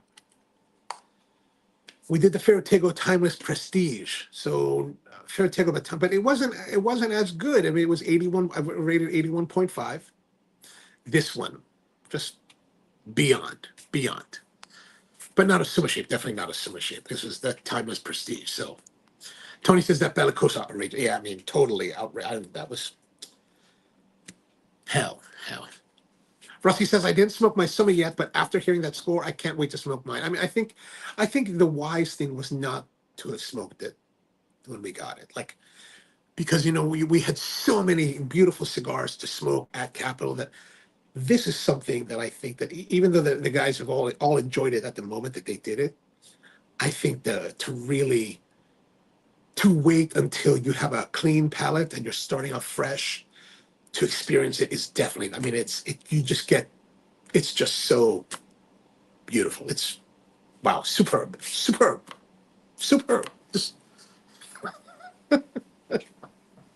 highest score ever. Can you believe that? I can't believe it. George says, Rusty, you'll have to let us know for sure. Let us know what you think about that. Love to hear how it turns out for you. Oh, my goodness. So how are your guys' cigars coming out so far? Anything of interest? Anything really great? Today is 220, 25, OL, 229.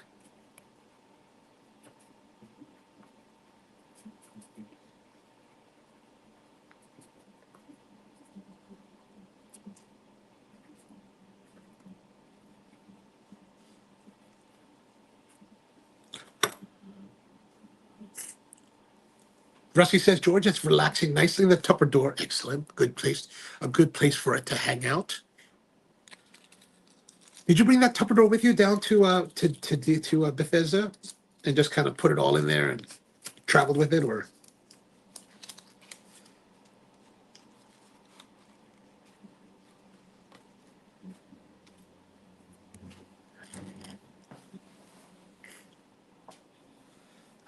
My goodness.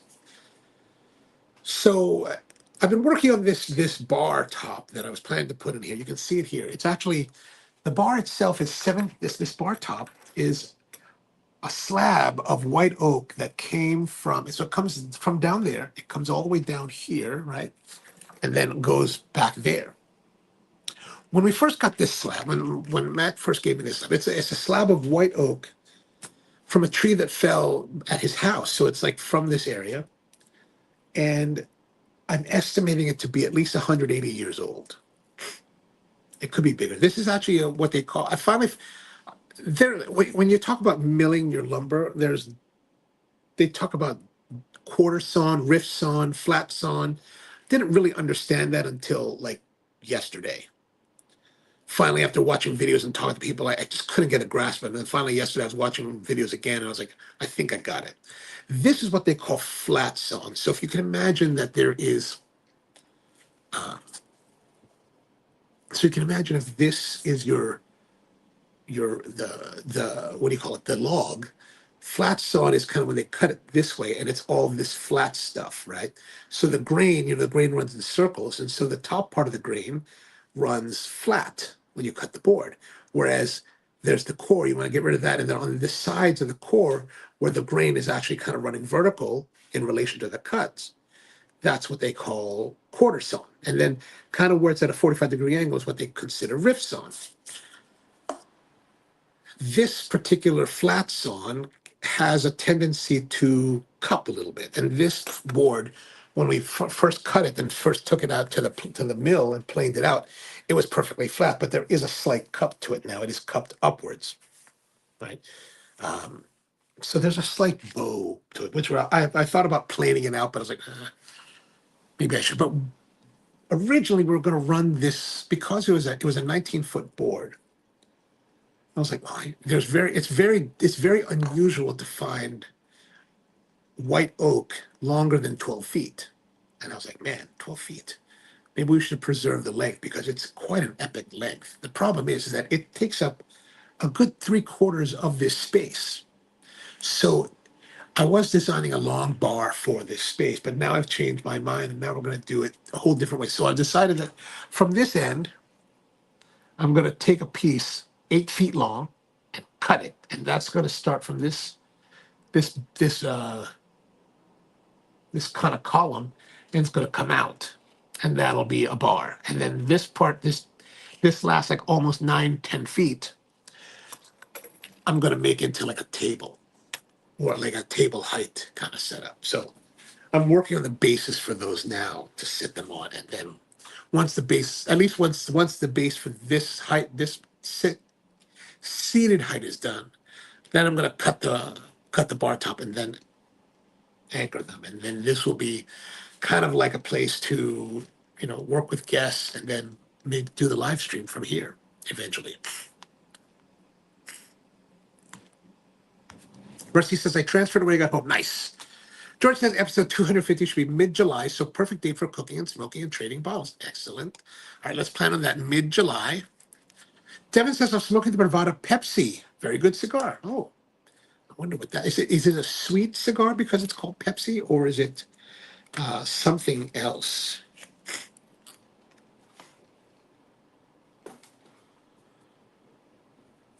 So yeah, let's do that. We'll plan that for mid-July.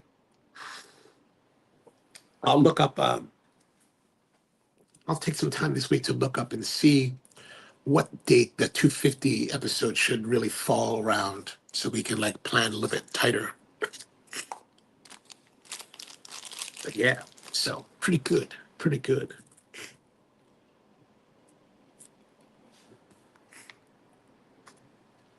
But yeah, that's kind of what I'm planning for here now. And this thing is a beast. It's a huge, it's like 1.5 inches, right? Thick, live edge. Devin says, what's the new space for the LM lever? Oh, that would be nice. That would be nice. I'm thinking that over here in the corner, you can kind of see in that copper, this against this wall here, I'm going to set in some cabinetry, and maybe maybe one of the espresso machines will go there.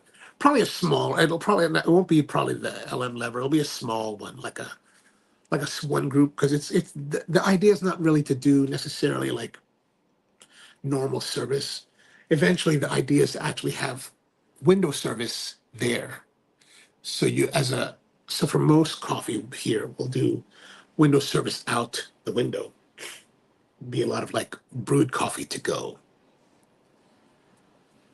Devin says it's sweet, similar to the cigar you got from Rusty. Oh, nice. The Connecticut wrap with the blue purple holographic label. Ah, okay.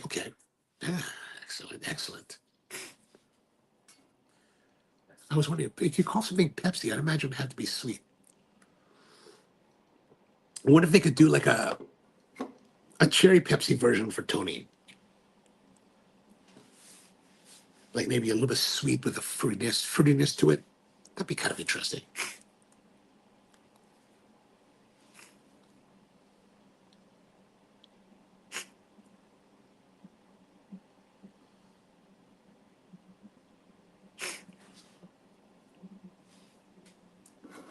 Coffee is good. Just roasted it last week, so it's coming right about now. The coffee is like just coming truly alive after the time. So if you're not familiar, like coffee, once you roast it, for about a week's worth of time after the date that you roast it, a byproduct of coffee roasting is that the coffee starts to off gas CO2, and that CO2 off gassing actually occludes the flavor of the coffee. It kind of blocks it. It prevents you from fully tasting it. So once you get over that initial degassing of the coffee, then the flavors start to come alive. And so right now, this coffee is really alive. It's like just what I want. It's our house coffee, so it's really designed to be like very accessible for most people. So a lot of like chocolatey notes, good body, a little bit of nuttiness. Something that goes very well, either black and smooth and clean, a little bit of sweetness, but also if you're the type of person that likes to have cream and sugar with your coffee, it will also stand up to that. Tony says that I would not smoke it. Of course you would. Of course you would. Devin says to have an anaerobic cherry cigar. Ooh, that would be interesting.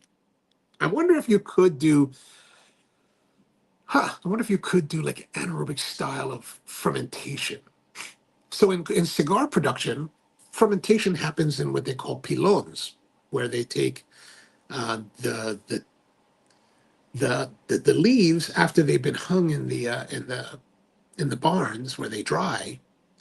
They typically are in these little bundles of like a few leaves. I don't know how many leaves are in it, but then they take them, they stack them in these what they call pilones, these pylons or these pyramids, what they're basically called, and they stack them up, and then they stick thermometers in them, and the stacking of these and it starts to ferment the tobacco, and it starts to heat the tobacco, and they have to rotate the stacks because it could, I guess, ignite at some point if it got really, really hot, right? It could combust. So, but I wonder if you could put those leaves in a low oxygen environment. I wonder how that might affect the flavor of the tobacco. Huh.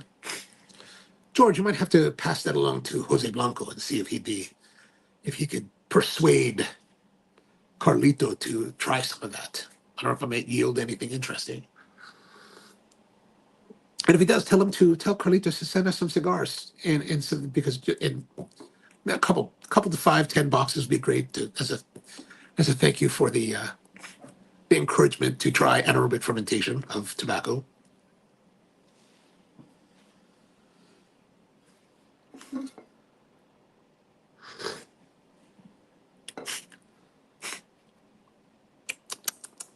Yeah, that's good. That's good. So, what's going on this weekend? Anything interesting? It's my mom's birthday on Sunday, so we're taking her out for lunch. And then I might head up to Delaware on Saturday. Oh, tomorrow over the weekend, actually, if you're interested, if you're here in Baltimore, there is something called the American Craft Show happening at the Baltimore Convention Center. And it is a craft show that's a juried craft show. So evidently the people that show there are invited to show that. I have no idea what's there. I'm presuming there's like woodworkers or something like that. So I figured I'd go check it out just to see if there's anything. So it starts tomorrow, runs through Sunday. And if you're interested in going, let me know. I was able to get a code that either gives you 50% off or it gives you free access to the show. So just text me and I'll send it to you because I don't. Oh, yeah, I can probably find it right now. American Craft Made, Baltimore.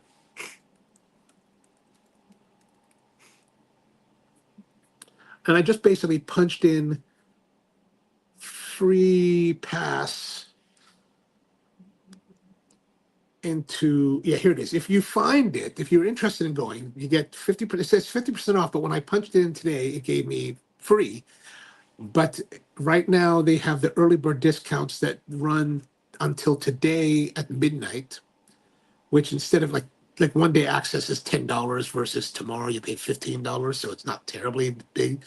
But when I punched in this code today, it gave me free access. So tomorrow it might give you only 50% off. But if you punch in the code all capital letters, ACM underscore partners underscore 50, that's the code to use. So if you're interested in that American Craft Made show, Devin says, or add it to the coffee, add it to coffee ferment and dry it. Oh, you mean the tobacco to the coffee ferment? Oh, that could be. Actually, one of my friends, who's one of the growers that I work with in Nicaragua, he's actually a cigar smoker too, so he would be open to that.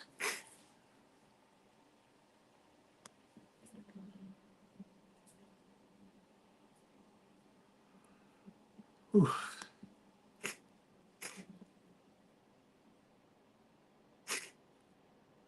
Oh yeah, so here it is. The annual immersive event showcases nearly 400 accomplished artists and makers, attracting more than 10,000 craft appreciators, collectors, and members.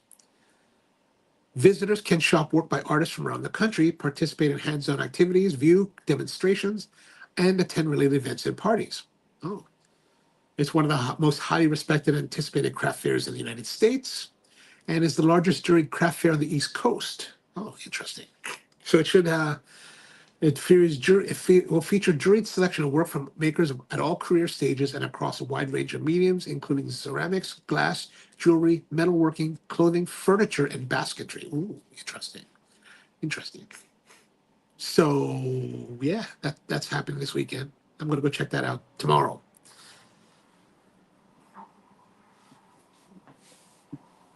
Then I have to go take my nephew out. I told him I'd take him out. He was messaging me early. He's like, hey, can you get me this this analog to HDMI converter? My nephew's really into video games, like what they call vintage gaming. So the other day he was like, "Are you using your Wii?" And I was like, "Why?" Well, could I use it? It's like, what you're really asking is, can you have it? Yeah, you can have it. You can take it. You can take it. Then he messaged me today. He's like, because I guess the Wii, I forgot, the Wii is pretty old. So the Wii is like, I think he needs an analog to digital converter. So he's like, do you have that analog? I was like, yeah, all right, I'll bring it to tomorrow. Fine, fine. Then he was messaging me again. Have you got it? I was like, look, I'm not at home right now. I'm doing my live stream. I'm kind of busy.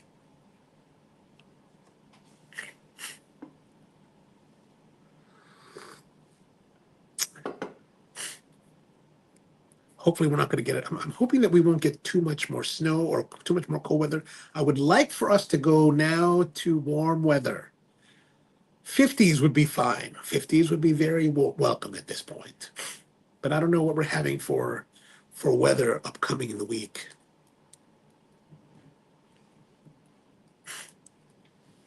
What do we have for weather? Oh, it looks like we're going to the 50s this weekend. Tomorrow 33, Saturday 40, Sunday 44, Monday 49, Tuesday 54 with rain, Wednesday 53, Thursday 48. So who knows? Maybe we'll get some more warmer weather. Hopefully we're not going to no more snow. I would like to put my snowblower away for the season, run it dry from gas, and then put it away.